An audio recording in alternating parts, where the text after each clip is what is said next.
Jensen ankles. We just did a photo op and someone wanted us to jump, and Jensen and I were like, we only got one jump in us, so we gotta save it. Alright guys, knock it dead. Thank you. Hey, what do we got here? What is this? What's going on? Same red. Is this Sith Jedi thing? Well, I'm guessing this is my side of the crowd. Blue mark. Yeah. I was blue mark for 15 years. He was red mark for 15 years. That makes sense. I love you guys. Thank you for This is being going here. to be very challenging to sit. Yeah, good luck with that one. It was easier 20 years ago when we started the show. It was a little more flexible in the hips. Hey guys. Are these new hips? Not as flexible? They're new hips. Okay. Let's hear for our crew. A lot of humor stuff here.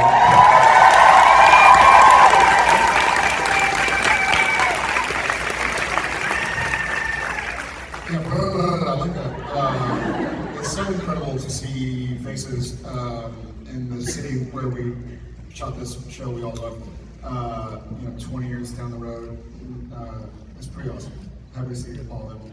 Seeing babies born while on set, who are now in school, college, bizarre. Seeing a lot going on. So thank you all for being so welcoming to the people who made this all happen.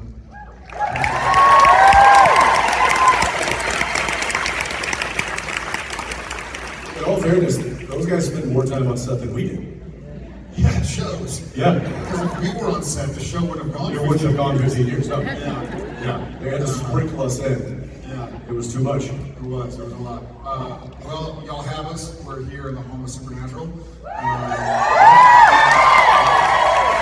So let's see if y'all can bring us any whammies, any doozies. No, I'm happy with softballs. Softballs, yeah. Nice and slow. No, let's go ahead and get started. How you doing? Hi guys. Hi. My name is Olga. I'm from Poland. It's okay. So I wanted to ask both of you, what is a character that you would like to play, and that can be either an existing character or like a type, a vibe? What is a character we like to play? Could be existing or not. I'd like to see him play Batman.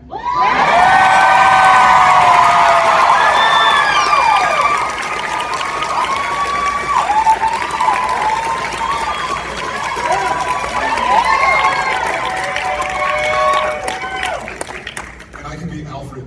I have to work at my Mark Shepard accent. You've already got the wig.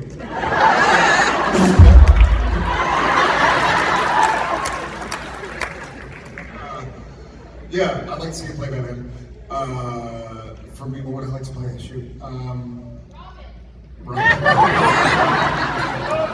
The biggest Robin ever. It would. All of the scenes would be like, hey, Batman, like, this doesn't really seem to fit. Do I look okay? Is this... Be like a crop top. Does this suit make me look fat? It makes me look fat. I'll change. Yeah, that'd be fun. Anything. I'll play anything besides that. Yeah. Thank you. Nice to see you, fellow Polak. Where in Poland? Where? I'm in Krakow. Krakow. Oh, all right. My grandparents were from Katowice. Oh, that's pretty close. Well, I beg your pardon. Very close, very close. Okay. Thank you so much.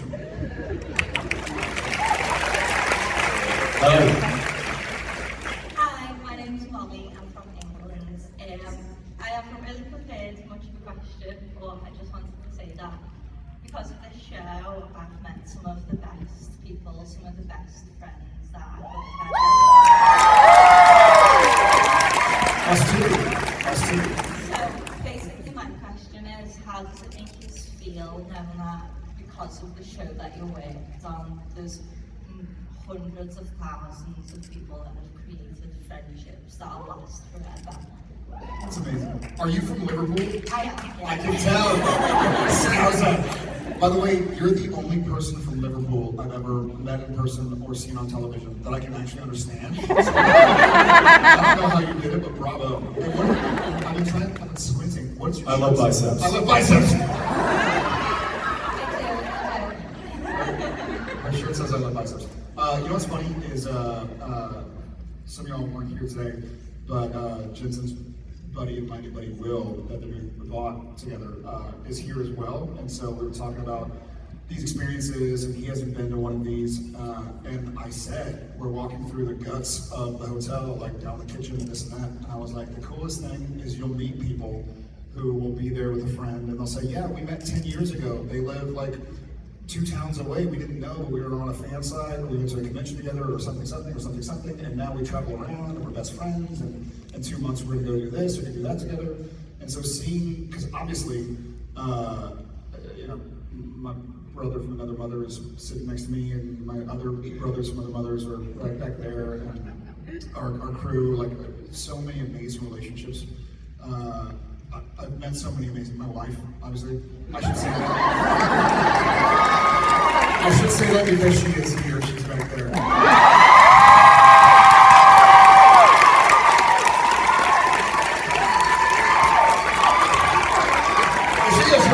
Oh, she is right there.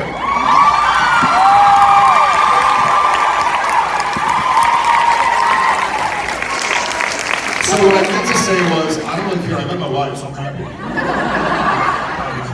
Yeah, it's pretty incredible. Yeah, the relationships that have been forged out of this crazy show it's definitely one of the best things we believe that have resulted in this show. The friendships, the relationships, all of it is just such a testament to something like this that can bring people together and form bonds that are unbreakable. And it's one of the many things that I will forever be proud of for being a part of. Yeah. Thank you. And is this, you can yell it, is this your first convention? First one over here. Did you go to Melbourne all of a sudden? That shirt would work a lot better like season 4 or 5 when we both had biceps. Speak for yourself. I don't have it with me right now, but... I met you in Liverpool, and I had one that said, I hot dogs on in Liverpool as well. I like it. I'll try and find you some. Thank you. I do have to say that we were recently in Austin doing one of these, and a couple of Jared's kids came to the show. And Jen, I'm a little surprised you didn't have the same response that I did, because we pointed her out, and instead of her standing up and waving like you just did, which was very sweet, she did this. And I know where she got that from. Truth. Thank you. Hello. Hi, my name is Kayla. My question is, what is something you do on set so frequently that your coworkers could make a drinking game out of? What is something we do on set so frequently that our coworkers could make us drink, like a drinking game out of? Drinking game. I think drink on set. Yeah, What do we do you on can set? make a drinking game out of drinking games. So no.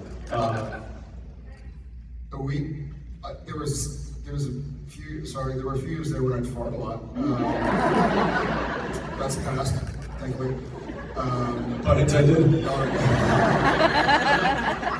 that was a good one. That actually deserved it. I think trying to make each other laugh, or teasing each other, and our crew teasing us. Quote Dumb and Dumber, probably too much. Yeah, different movie quotes. Yeah. Anytime we would break Misha, anytime we would break Alex in the scene, if Richard was directing, anytime he would get in front of the camera when he was supposed to be behind the camera, that would be one. Yeah.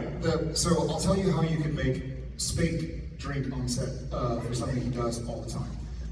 First episode he directed was what, season 12? Season 11. 12? Whatever. 11. We had known this guy for 10 years. Spent many days on set filming with him, traveled the world together, been to conventions, met his family, he's met ours. He gets to set, knowing us very well. He's like, all right, Sam, you go there. And then when Dean crosses, like, we have names, director. You know our names. We've been friends for a decade plus. He's a method director. He just gets right on the set in front of the camera and refers to Jensen and me as Dean and Sam. And we're like, what is he? What's wrong with him? Like, who is he? He also talks about Band of Brothers a lot. Just kidding. He doesn't until we tease him incessantly that he name drops. He's not a name dropper, but we try and tease him that he is. Yeah, it goes back to we always try and tease each other and laugh. Thank you for your question.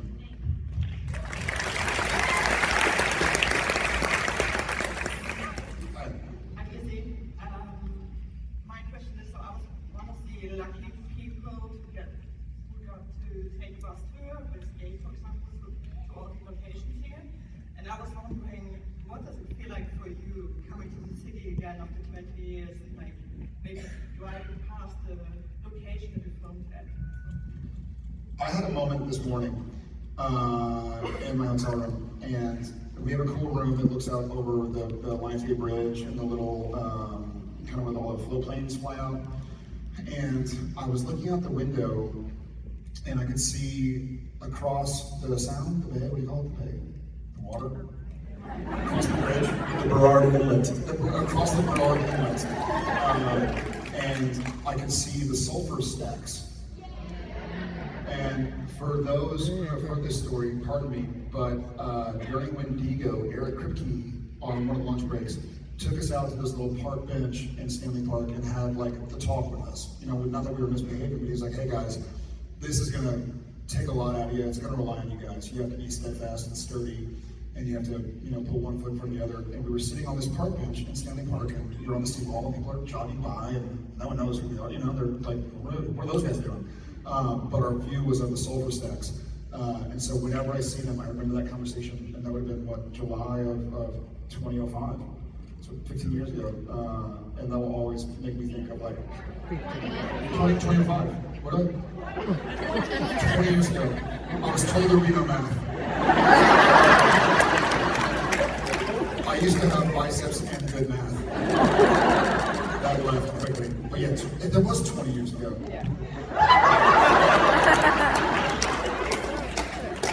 So I certainly, and this morning, Jen did some yoga, so we walked down Burrard to the yoga place and walked past the alley where we shot Skin, one of the scenes in Skin where Jensen couldn't say shapeshifter. So I walked past the alley and I was like, oh. And then on the drive here today, we drove past a place where we had shot with Bob Singer and Kim Manners, and I was like, I remember this. I remember where the Apollo was, I remember where the walk-off was. I remember thinking how cool it was that we were shooting in a big city in downtown, and police were stopping cars for us. I was like, yeah, let's go. So there are a lot of random memories that I don't even know to seek out. I just see something and I go oh my God, I remember blah. It's pretty special. It is, yeah. Just driving around this town, it's literally like walking through the halls here at high school, 20 years later. So it's a lot of memories were made here. A lot of memories. Yeah. Thank you so much. Thank you.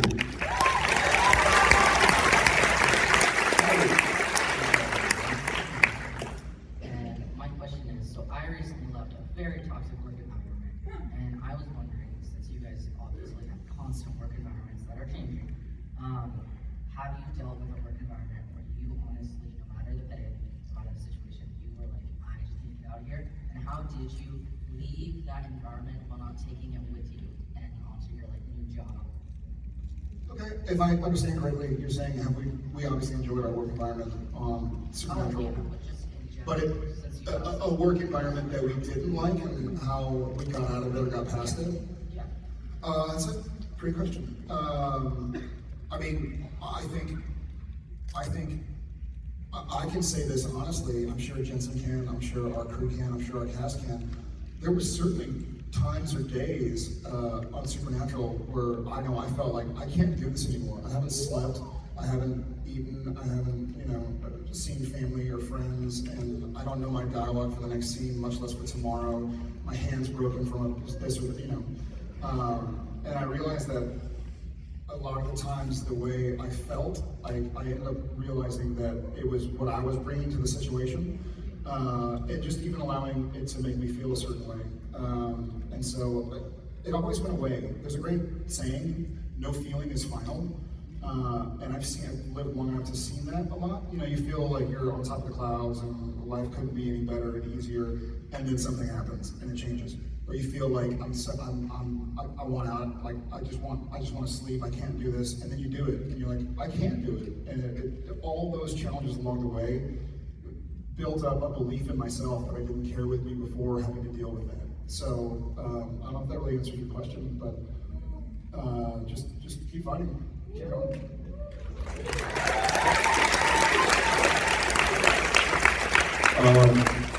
Yeah, you were asking how you not keep it with you, like leaving a toxic situation, right? I mean, I don't know. Yeah, I kind of feel like if you're in a toxic situation, you want to get out of it, you get out of it. If once you left that situation, the toxicity is still there, maybe it wasn't the situation, maybe it's something else. So. Yeah, look into it, you got this.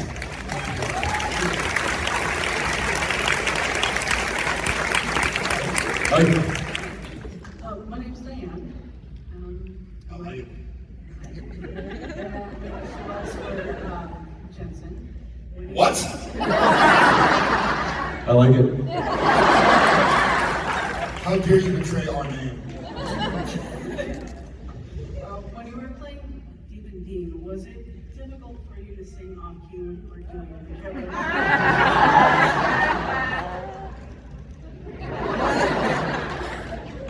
No.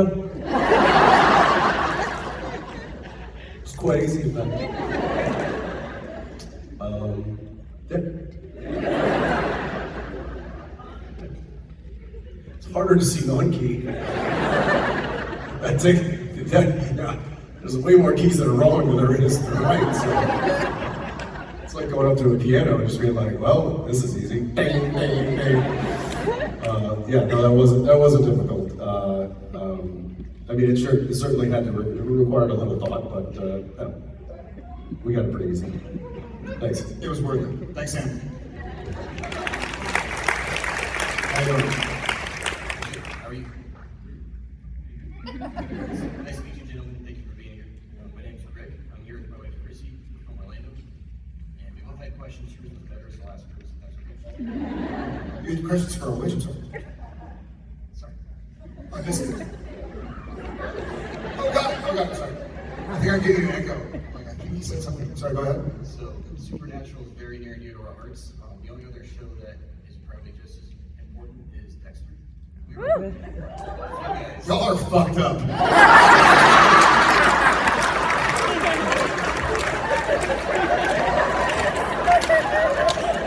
Going back to that toxic situation we were talking about. Just kidding, they're great shows. I think I know where this is going. So, if you had a chance to be on one of the Dexter reboots, would you want to? And what kind of character would you like to play? Not a cadaver. I was gonna say a cadaver. Don't have to memorize any lines. Don't really need makeup. Just show up and lay down and sleep. I'll do the cadaver thing.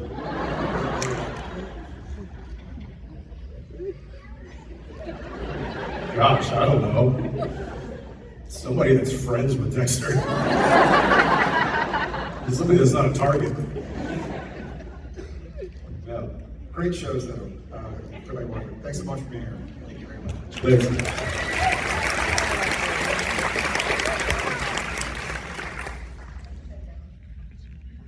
Hi, I'm Lisa from Virginia. I have a really odd question for you guys that my friend asked me a couple weeks ago. If you could you to choose one type of pasta to ride into battle on, what pasta are you choosing?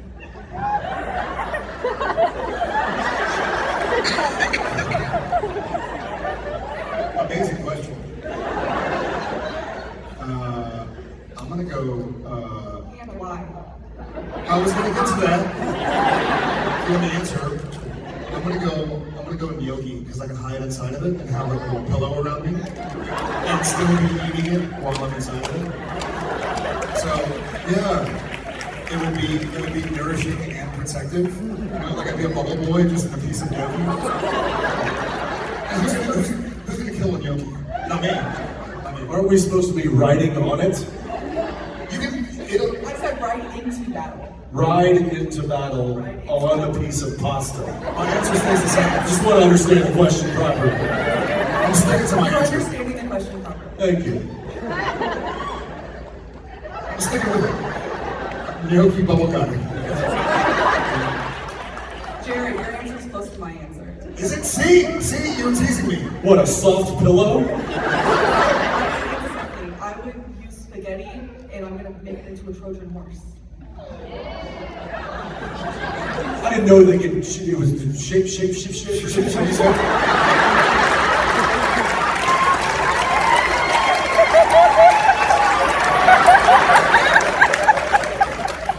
in. I have never had an answer. I've never been asked this question, but I have a very thoughtful answer for this. Penne. Here's why. I already got the bow legs. Stay with me. It's hollow inside. I could load that thing up like a cannon. I'm riding a cannon, a pasta cannon, into battle. Done. Sealed. Game over.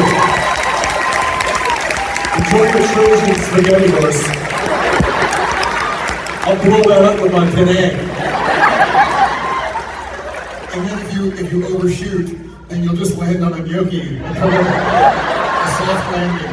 Yeah, when I get tired, I'll find him and be like, hey, can I borrow your pillow? Thank you for that. These are the questions that keep me up at night. Thank you to your friend. That was it. The first one that came to mind was that, is it fusilli? The spiral one? See, also could drill into the side of whatever, thing you're trying. Listen, that's how my brain works. Welcome to the show.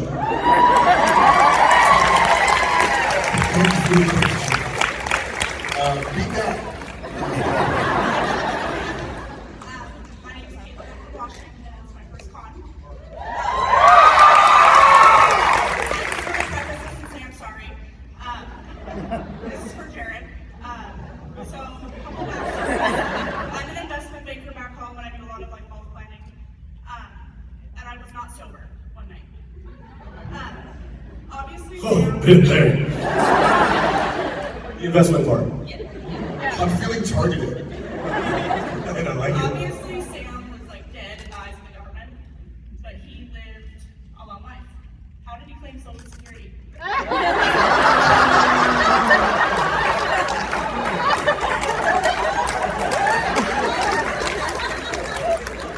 Speaking on behalf of Sam, not Jared, he claimed many Social Securities.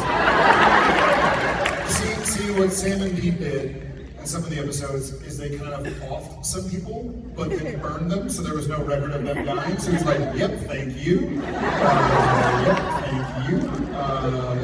So anytime that he and his brother offed somebody and had to burn them and not announce it to the government authorities, not that Jared or Jensen would ever do anything against government authorities. He had some tricks up his sleeve. Some of those bad dudes, the benders, these guys are assholes. I'm gonna steal their social security numbers. You know what I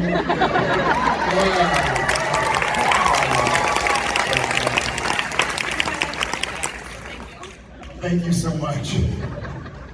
Amazing. He also ended up voting 17 different times in a variety of elections, too. Yeah, not too soon? Oh, it's Canada. We can laugh.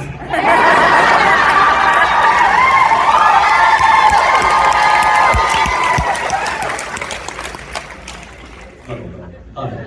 Hi, my name is Kirsten. I have kind of I'm new to the industry, writing and producing, and both of you produce, and I'm wondering if you had any tips. Run. I'm just kidding. Mostly.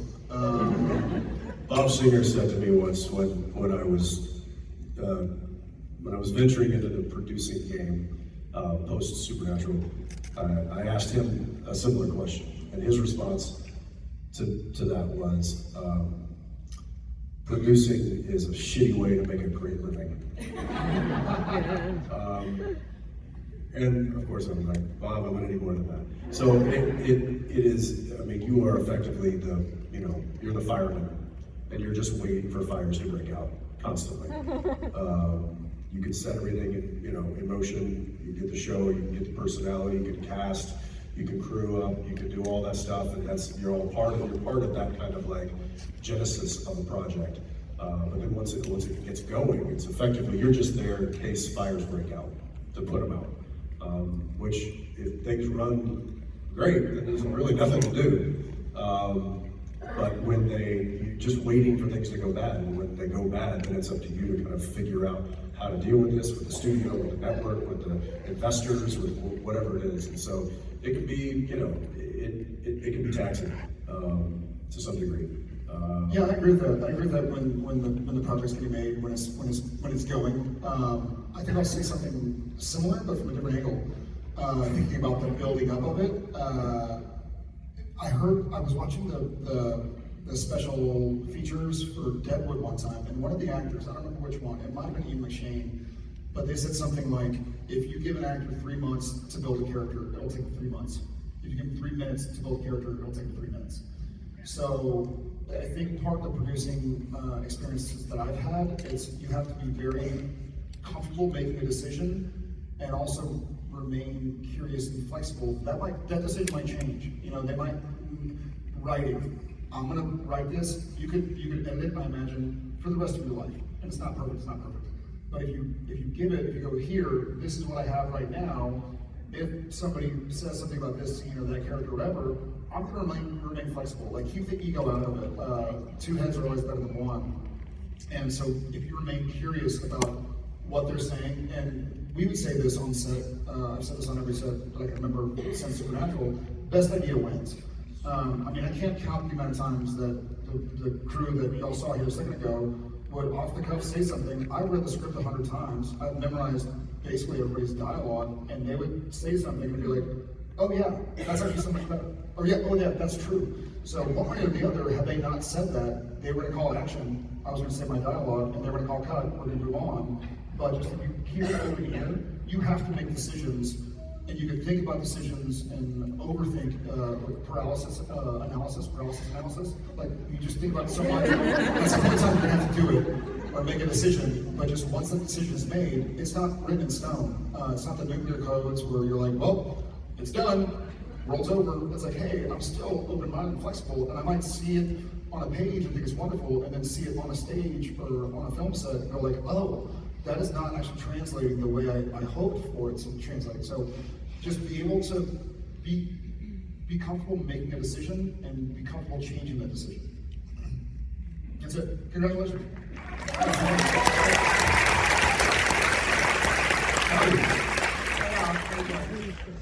My name's Amy, and I'm originally from San Antonio.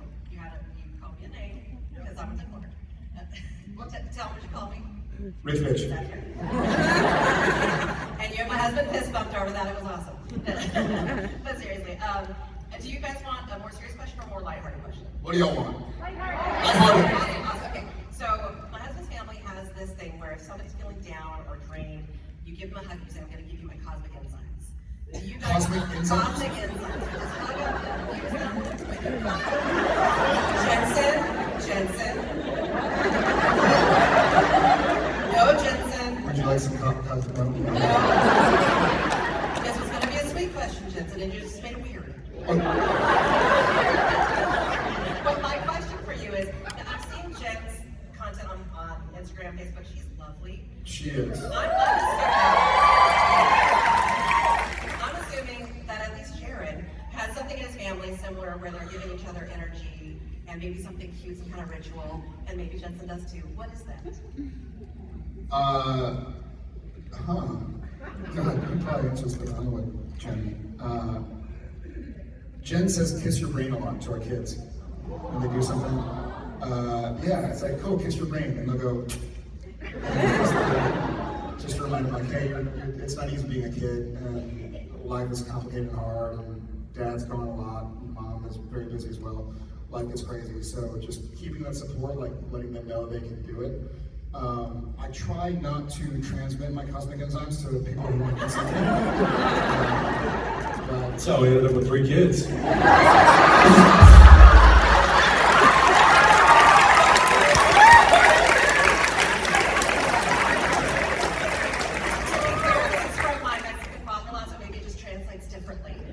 Okay, fair enough. I can tell you how it translated up here. Is it like, do you have to get a prescription? No, it's really given. Okay, good. I think we also try and play, not just with our kids and within our family, but with each other. And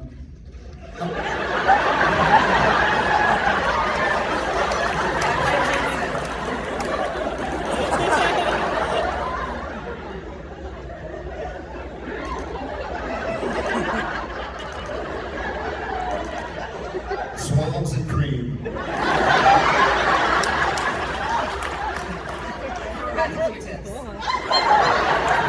I stay away from Q-tips. That's this guy. I'm not touching this. It doesn't matter. I already cosmically gave you some.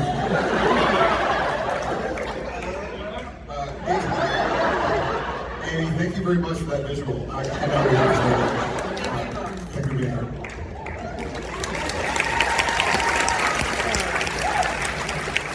Is it on here? It's fine. It's fine.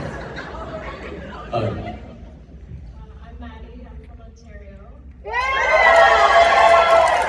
All right, Ontario.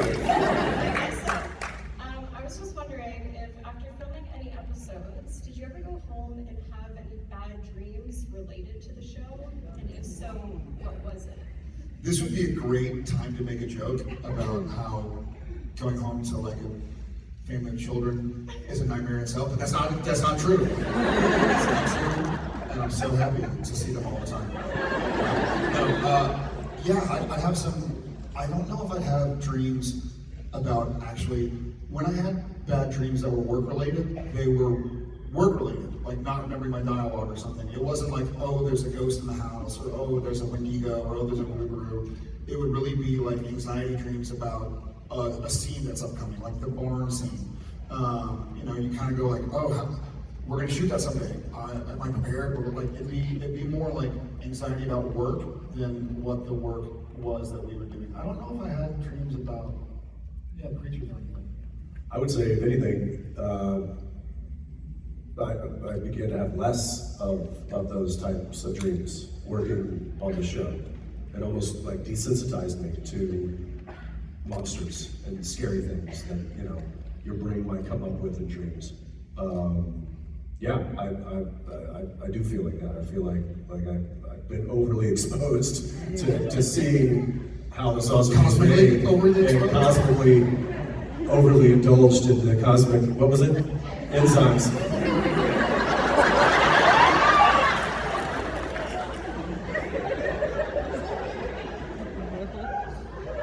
Thanks a lot.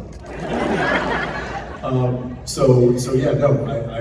with Jared. I don't think I ever had any kind of bad dreams about scary stuff that we were dealing with on set. The bad dreams that I would have would be showing up late to work, or not knowing my dialogue, or not performing at the level that people are expecting me to perform at. That scares me more than something lurking in the closet. Like a piece of rebar. Like a piece of rebar. Oh, we can laugh. It's been 5 years. It's hilarious. Wow. No takers now. Wow. Thank you for your question.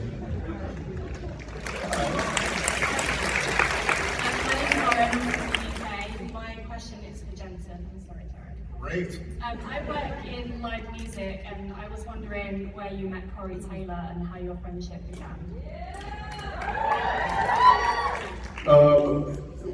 There was a mutual friend. Found out that he happened to be, he liked the show, and that got back to me, and I was like, no way, that's amazing, Corey's awesome. We were gonna go do a convention in Las Vegas, which is where he lives.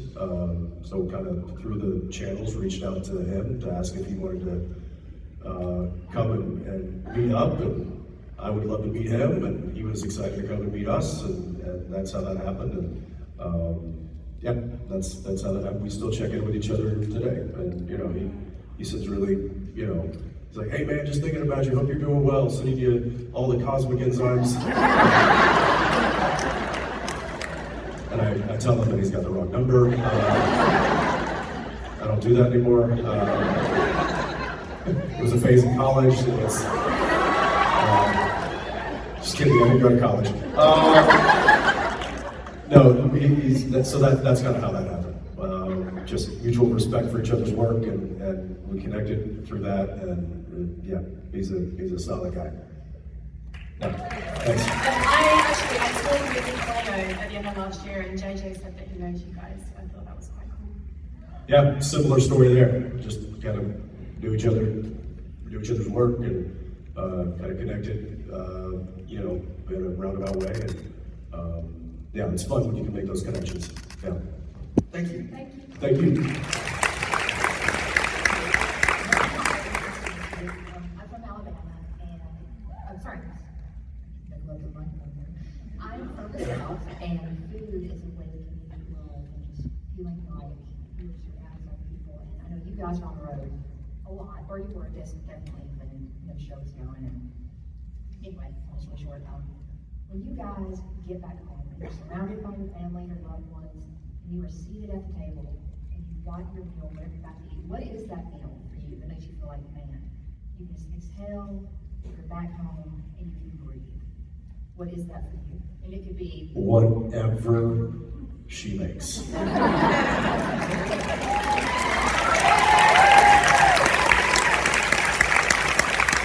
Maybe I said that maybe before he said it. He said it.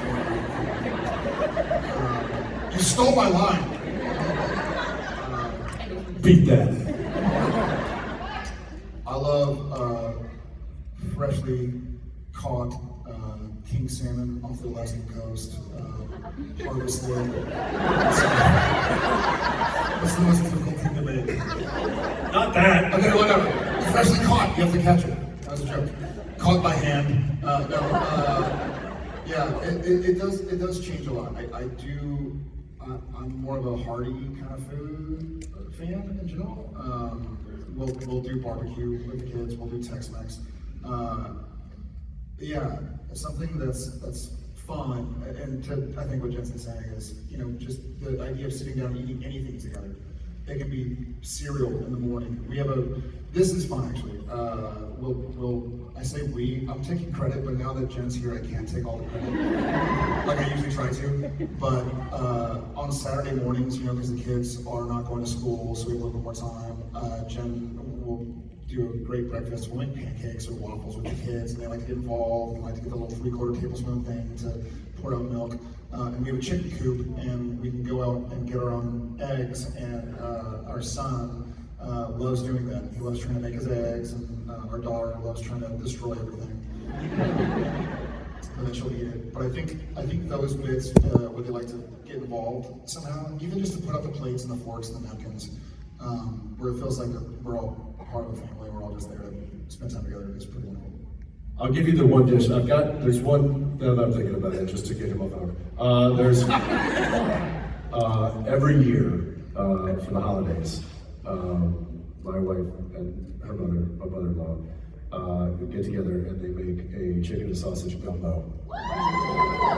And it is not the holidays until I've had a bowl of that in my hands. And that is, when I get that for the, you know, because it's only once a year. When I get that, it is, everything is right in the world. Yeah.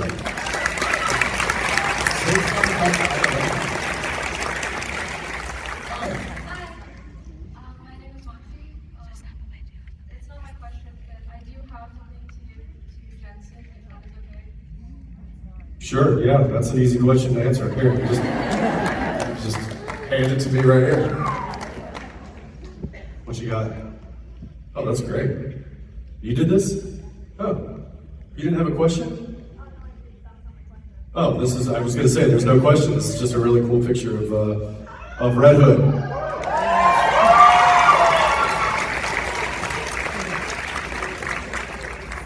Okay, what's your question? Okay, so my question was, when you get stopped out in public, what supernatural quotes do fans say to you the most? They tell me it's like staring directly to the sun.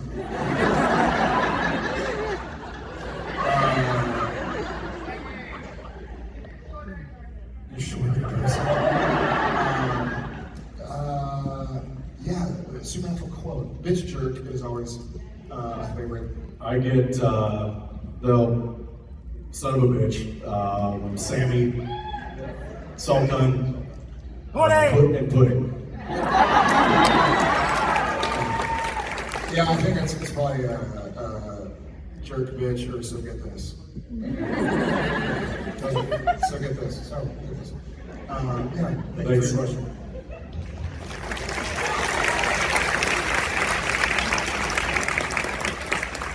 Hi. Howdy. My question for you is a bit of a twofer, but it's if you were to be reincarnated, what animal do you think you would be reincarnated as, and like what do you want to be? So what do you want to be, and what do you realize that you're gonna get stuck with? I think I'd want to be a dog. I might get reincarnated as a moose.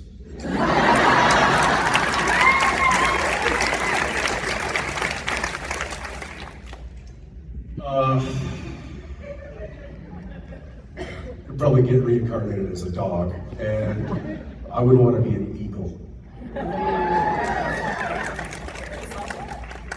What about you? I would love to be a snow leopard, and I think realistically I'm gonna wind up being a dog also. Well, good for y'all. I'm just gonna be over here hitting my antlers on a tree. Y'all could be like playing fetch and snuggling with your families. Thanks for the question. Thank you. Nice. My name is Kira. First convention. Is that Abbotsford? Yeah! Nice. My question was, what's your favorite part of being a dad, and what do you hope your sons learn from you the most? Oh, wow, that's a great question. Favorite part of being a dad? I have enjoyed, ours are still youngish, 13, 11, and 8, and I've really enjoyed seeing them have relationships with each other outside of mom and dad. When they're off on the side, like whispering to each other or playing on their own and they're doing something, seeing our kids have a relationship with each other, because if life goes the way it's supposed to, we'll be gone and they'll have each other, So seeing those connections and those friendships really start to grow. And it's not that they're always, kids fight, but when they're playing together in the pool or basketball or knife fighting or whatever they do, that's probably my favorite. What do I hope they get from me? Oh gosh. My wife's jeans. What do I hope they get from me? Gosh, that's a pretty good question.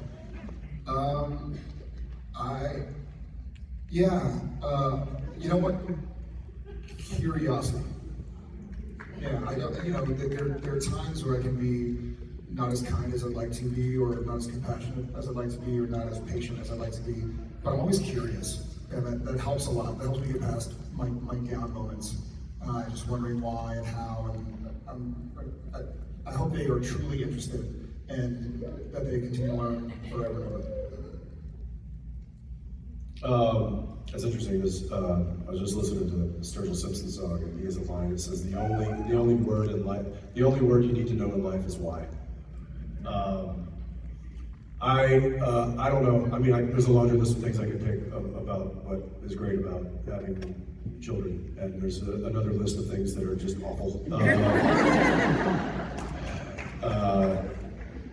I would say right now it is the fact that I have 3 human beings that I helped make that love me. You didn't help that much.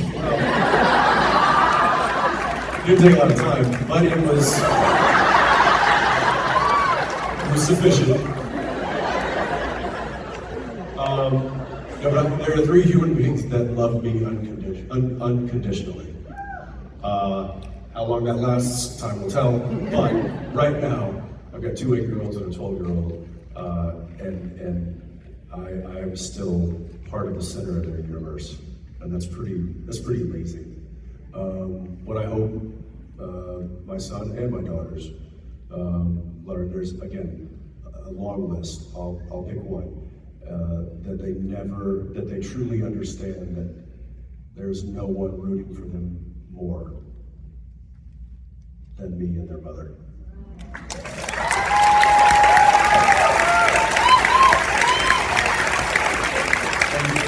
Thank you. Hi.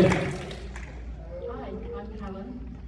First of all, Jared, I just want to thank you so much for always keep fighting. It's made such an impact on me in my journey.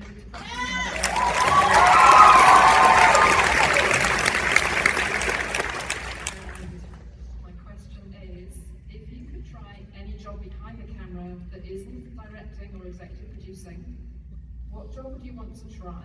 And follow up, which job would you never want to do? And I will caveat that with saying I didn't realise the whole crew was going to be. Oh, this is a really interesting answer, Jared.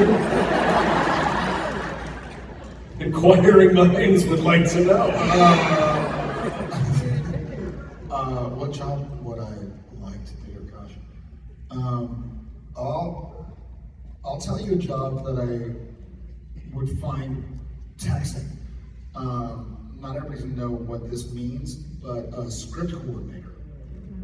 It's very complicated, and that's basically, for those who don't know, they do a lot of things, but one of their daily tasks is when we're filming something between action and cut, is they're there at the bank of monitors next to the director, the producers, the writers, whatever, and they're writing down, this is the line, Jared put his mug down and grabbed for the napkin. He wiped the left side of his face after Continuity. Continuity is what was kind of common parlance. But especially in a scene with a lot of people that they're all doing things differently, trying to write down, so like, hey, now that we've done the master and there's a line where I have my hand on Jensen's shoulder and I take it off and do this, and we're going for close-ups, if I don't have my hand on Jensen's shoulder in the close-up, then we can't use it. So it's like, hey, you know, when you said my hand on Jensen's shoulder is when your hand goes on, and then when you said this is when your hand pointed over there. So it's just, it's very... They're also making sure that we're getting the dialogue right. Also make sure we're getting the dialogue Like if we missed a word, or if we said something wrong, or if we made up a whole different line, they'd have to write that in, while also watching continuity, while also keeping track of the slate numbers and you know, telling camera like what to put on the slate, telling us we got our lines wrong, telling props, you know, the mug was facing it, you know, all of that stuff. And they don't deliver good news. Like they come in to say, hey, oh yeah, you messed up. Yeah, they're working their asses off all day long. That's a very difficult job. But they don't come in to say like, hey guys, don't worry, you did everything the same way and it's gonna be perfect. They come in to go like, hey, this is where you didn't say this line you're supposed to say, and you actually have to use this word. It's Lilith, no. So when our scriptie would walk on set, Jared, I'd be like, uh-oh, and then if she would go to him, I'd be like, vice versa. And vice versa. That'd be really difficult. Yeah, that'd be a tough one. I'd put that up as a job I would not like. A job you would like? Yeah, do you have one or the other? I mean, we stunt coordinator. That's either stunt coordinator or special effects, because usually you get to blow shit up. Yeah, I wouldn't want to just sit there with a smoker, like fans smoke into the set. But every now and again you get to blow stuff up. But I don't know. I'm a stunt coordinator. I think it kind of feeds into. But I also, I mean, I'd say camera operator, but I watched Brad just get destroyed for 15 years. Pulling ear hairs out. Yeah, I don't know that I could put up with that. He has iron will. Yeah, there are a lot of very, very difficult jobs in production, and a lot of thankless jobs in production. And it's again just to thank these guys for showing up and for being here, because they really are the stars.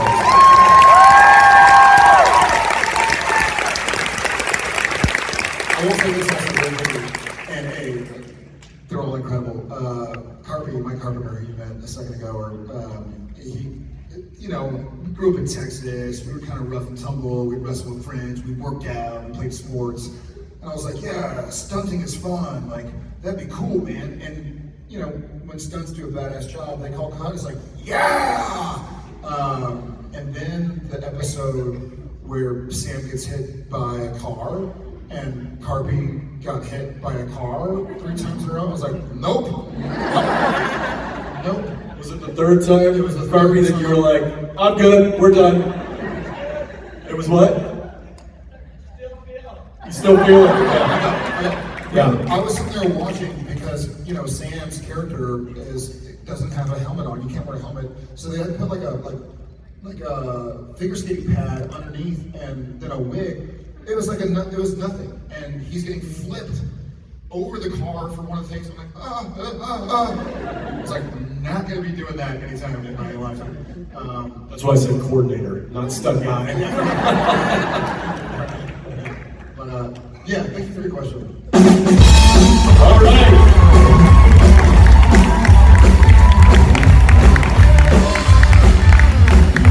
This means it's time for the last question. Is that right? That's right. There's one more question. No more questions after that? It's the last question. There are no more questions after this. Who knows? That's right. And just to drive that point home, we're just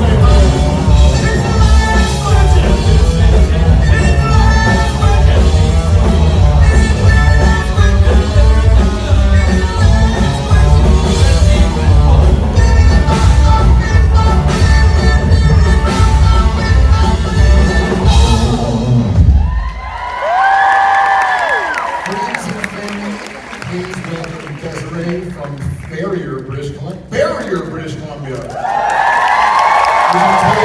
I'm told is a real place that I haven't heard of in 20 years. You don't mind? No, it's 2,000 people. Okay, 2,000 people. Well, you're the last question on the panel, so this is what we do. Go look at your SBN family, what we get to stare at for an hour. Pretty awesome. So, what is your question? Okay, so now I feel awful because my question is going to be bad because somebody already sort of stole it, but hopefully I can put a bit of a spin on it, and you guys can come up with some fresh answers because I did not prepare a backup question. So when I was like 20, I worked at a restaurant, and I was the hostess there. So my job was greeting people and bringing them, in and seating them at their table. We all know what a hostess does. And it was a nice restaurant. It was just open in the evenings, and so it was open kind of late. And I would go home, and I would have these nightmares that the door would never close. People just kept coming in overnight, over and over again. I could never go home from work, and it was a reoccurring nightmare. And I'm sure maybe you've even been to the restaurants called the Keg here. I don't know. So we used to call them keg mares because everybody had them. Maybe not the same one, but everybody had some kind of work-related nightmare. So you kind of already answered it, but did you ever have any reoccurring nightmares? It could be supernatural related or not, but again, kind of just weird work-related things that you kept fearing happening over and over again. Not necessarily work-related. I think we've talked about this before, maybe in years past, but I used to have a recurring kind of nightmare, and it was funny enough. It is effectively The Last of Us. It's like some sort of apocalyptic plague happens to the world, and then I find this usually a young girl who has lost their family or something, and I have to protect her and get her to safety some way or another. And I've had that dream half a dozen times in my adult life. This fall on ABC. Are you played by Pedro Pascal in your dream? Yeah, I have a mustache. The movie is called Collective Enzymes.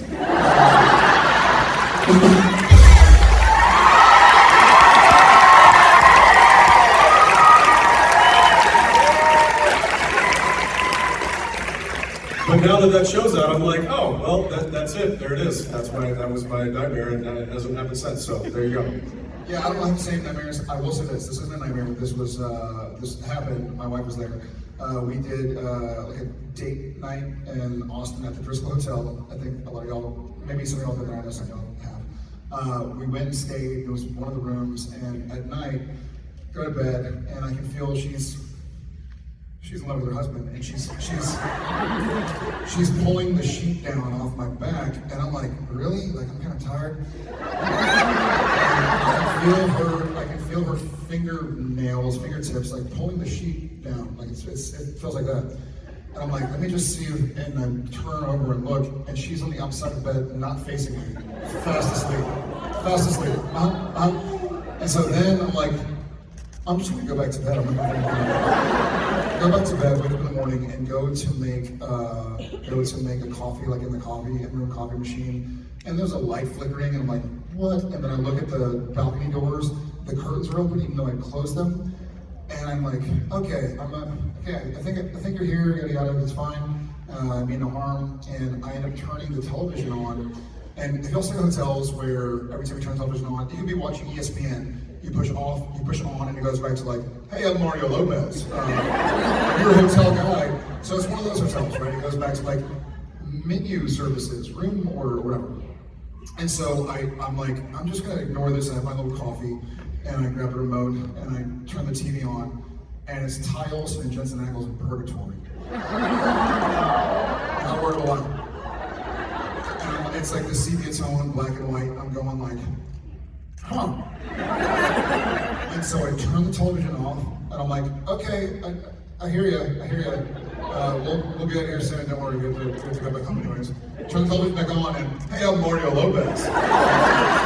So it was certainly a haunted room, which can feel like a nightmare, but I was wide awake. Whoa. Yeah.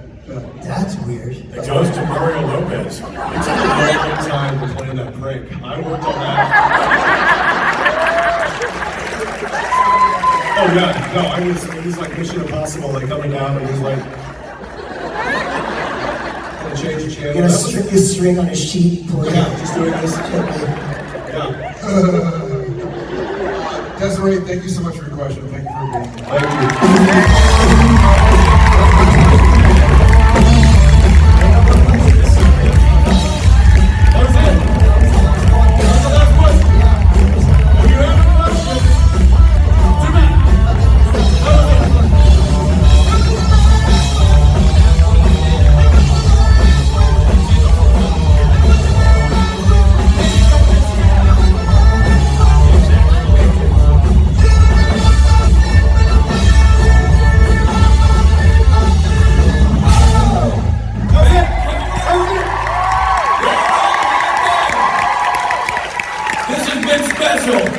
This has been unique, and this has been Jensen and Jared Padalecki.